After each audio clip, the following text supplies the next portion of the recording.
Welcome to Ridhima kitchen. வாங்க, இன்னைக்கு ஈஸியாக நம்ம வீட்டில் செய்கிற ஒரு முட்டை கிரேவி பார்க்கலாம். நான் வந்து ஒரு 2 ஸ்பூன் எண்ணெய் விட்டுட்டேன். பாருங்கள், அரைக்கிறதுக்கு நான் ஒரு தக்காளி எடுத்து வச்சுருக்கேன். 2 பெரிய வெங்காயம் மீடியம் சைஸ், அதில் ஒரு 4 குட்டி வெங்காயம் போட்டுட்டேன். அதுவும் போட்டுற போகிறேன் அரைக்கிறதுக்கு. தக்காளியும் போட்டுட்டு இதையெல்லாம் பேஸ்ட் பண்ணிட்டு வந்துடுறேன்.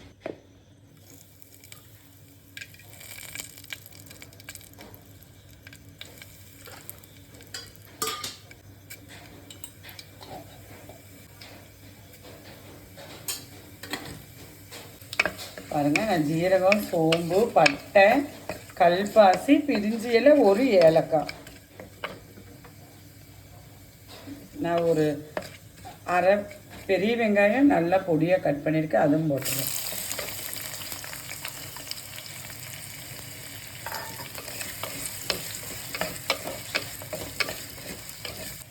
ஒரு 2 கொத்து புதினா போட்டுட்டேன்.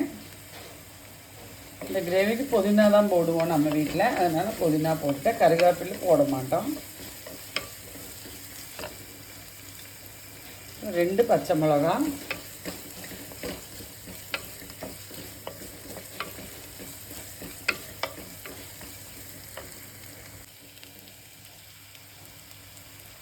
இஞ்சி பூண்டு பேஸ்ட்லாம் இந்த அளவுக்கு பொரிஞ்சு வந்துருச்சு. நான் அரை ஸ்பூன் இஞ்சி பூண்டு பேஸ்ட் போட்டுக்கிறேன்.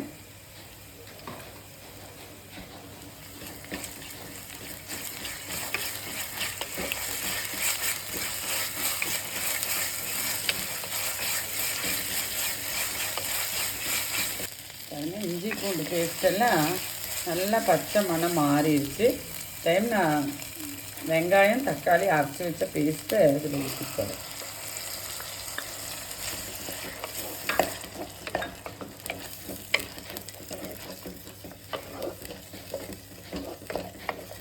இது நல்லா பச்சை மணம் போகிற மாதிரி நல்லா வணங்கணும், எண்ணெய் பிரிஞ்சு வரணும்.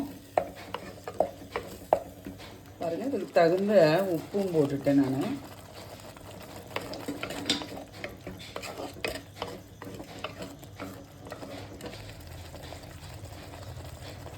நான் இவ்வளோ மஞ்சப்பொடி போட்டுக்கிறேன்.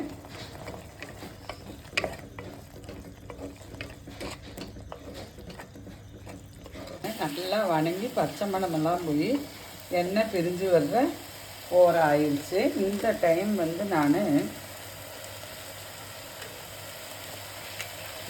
இந்த கரண்டியில் ஒரு அரை ஸ்பூன் போட்டுக்கிறேன்.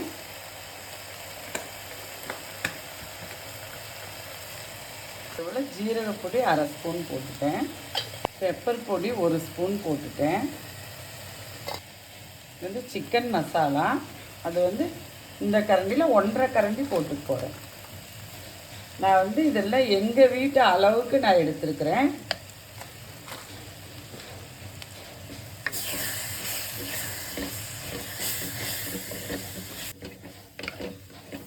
இதெல்லாம் வந்து நான் நம்ம வீட்டோட அளவுக்கு நான் எடுத்திருக்கேன். இதை நல்லா அது மேட்ச் ஆகி வந்துருச்சு. இந்த டைம் வந்து நான் ஒரு அரை கிளாஸ் தண்ணி விட்டு போகிறேன்.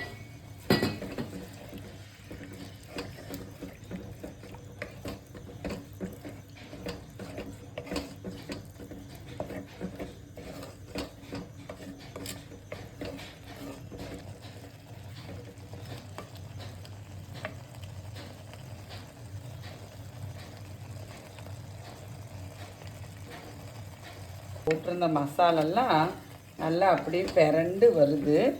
இந்த டைம் வந்து நான் இந்த கிரேவிக்கு நான் வந்து அரை மூடி தேங்காய் பால் வந்து எடுத்து வச்சுருக்கேன்.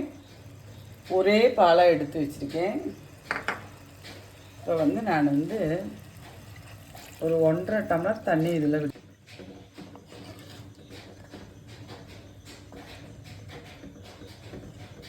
இந்த முட்டை குழம்பு வந்து ரொம்ப ஈஸி. எங்கிட்ட நான் சிக்கன் பொடி வீட்டில் பொடிச்சது இருந்ததுனால யூஸ் பண்ணினேன். நீங்கள் பேக்கெட் வாங்குறவங்களா இருந்தாலும் அது கூட யூஸ் பண்ணிக்கலாம், ஒன்றும் தப்பு இல்லை. நல்ல பிராண்டாக யூஸ் பண்ணுங்க. பாருங்கள், பபிள்ஸ் வருது, கொதி வந்துருட்டும், மூடி வச்சிட போகிறேன். பாருங்கள், இப்போ நல்லா பச்சை மணமெல்லாம் நம்ம போட்டிருந்த மசாலில் பச்சை மணமெல்லாம் போய் எல்லாம் வந்துருச்சு. நீங்கள் வந்து கடையில் சிக்கன் பொடி வாங்கி இந்த கிரேவிக்கு யூஸ் பண்ணுற மாதிரி இருந்தால் காரத்துக்கு கொஞ்சம் மிளகா பொடி போட்டுக்குங்க. அது மாதிரி காரம் அனுசரித்து போட்டுக்குங்க. பெப்பர் பொடி போட போகிறோம். இந்த டைம் வந்து நான் அந்த தேங்காய் பால் எடுத்து வச்சுருக்கேன்லவா, அதை ஊற்றிட போகிறேன். தேங்காய் பாலை ஊற்றிட்டு நம்ம கலந்து விட வேணும். இல்லைன்னா இந்த குழம்புக்கு பிரித்து போகிறக்கு வாய்ப்பு இல்லை. புதுசாக வைக்கிறவங்களுக்கு தெரியாதல்லவா, அதனால சொல்கிறேன் நான். இது வந்து குழம்ப வந்து நல்லா வந்து கலந்து விட வேணும்.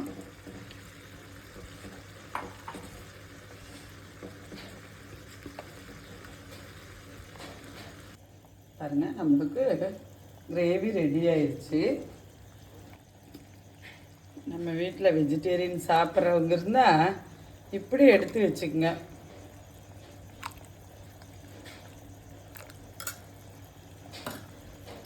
டீ வந்து வேக வச்சும் போட்டுக்கலாம். ஆனால் இந்த கிரேவிக்கு வந்து உடச்சி ஊற்றுனா தான் ரொம்ப நல்லாயிருக்கும். உடச்சி ஊற்றிக்குங்க. நான் வந்து அடுப்பை சிம்மில் ஆக்கிட்டேன்.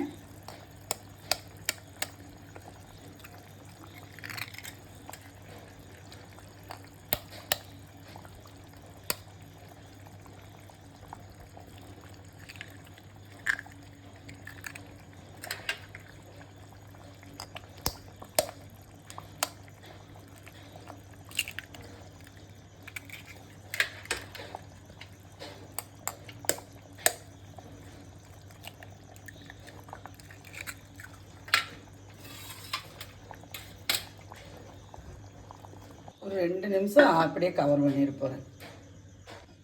பாருங்க, எனக்கு முட்டையெல்லாம் வெந்திருக்கும். நான் மண்ணுச்சட்டி ஆனதுனால திருப்பி போட போகிறது கிடையாது. அது மாதிரி முட்டை குழம்பு வந்து முழுகிற அளவுக்கு இருக்கணும் முட்டை. அப்போ வந்து நீங்கள் மண்ணுச்சட்டி குழம்பு முழுகிற அளவுக்கு இருந்துச்சுன்னா முட்டையை நீங்கள் திருப்பி போட வேண்டாம். வடைச்சட்டியில் வைக்கிற மாதிரி இருந்தாலும் குழம்பு வந்து முட்டைக்கு மேலே இருந்துச்சுன்னா முட்டையை திருப்பி போட வேண்டாம். முட்டை அப்படியே வெந்துடும். பாருங்கள், இது வந்து சப்பாத்தி, இடியாப்பம், பின்ன ஆப்பம், இட்லி, தோசை எல்லாத்துக்குமே இந்த முட்டை குழம்பு வந்து ரொம்ப நல்லாயிருக்கும். அது மாதிரி வெரைட்டி ரைஸுக்கு வந்து ரொம்ப சூப்பராக இருக்கும் இந்த முட்டை குழம்பு. நம்ம வீட்டில் வாங்க, சப்பாத்திக்கு சாப்பிட்லாம். எல்லோரும் செஞ்சு பாருங்கள். கமெண்டில் சொல்லுங்கள் எப்படி இருக்குன்னு சொல்லின்னு போட்டு. நன்றி, வணக்கம்.